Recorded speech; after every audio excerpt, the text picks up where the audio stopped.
Miracle അക്യുപഞ്ചറിന്റെ പുതിയൊരു വീഡിയോയിലേക്ക് സ്വാഗതം. നമ്മൾ രോഗങ്ങളെ പറ്റിയും അതിന്റെ ട്രീറ്റ്മെന്റിനെ പറ്റിയാണ് സംസാരിക്കുന്നത്. എന്താണ് രോഗം? മനുഷ്യന്റെ ഈസിനെസ് നഷ്ടപ്പെടുന്ന അവസ്ഥയ്ക്കാണ് രോഗം എന്ന് പറയുന്നത്.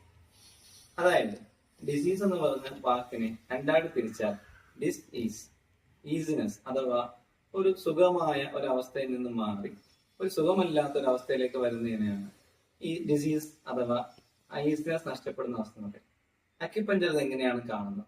ശരീരത്തിനകത്ത് ലിവർ, കിഡ്നി, ലങ്സ് പോലുള്ള ഓർഗൻസിന്റെ പ്രവർത്തനങ്ങൾ കൃത്യമായി നടക്കാതിരിക്കുകയോ അല്ലെങ്കിൽ അതിൽ നിന്ന് പുറത്തേക്ക് പോകേണ്ട വിഷാംശങ്ങളോ വേസ്റ്റുകളോ പുറത്തു പോകാതെ കെട്ടിക്കിടക്കുകയോ ചെയ്താൽ ശരീരത്തിനകത്ത് ബുദ്ധിമുട്ടുകൾ ഉണ്ടാവും. ഈ ബുദ്ധിമുട്ടുകളാണ് ഡിസീസായി വരിക. നമുക്ക് ഉദാഹരണം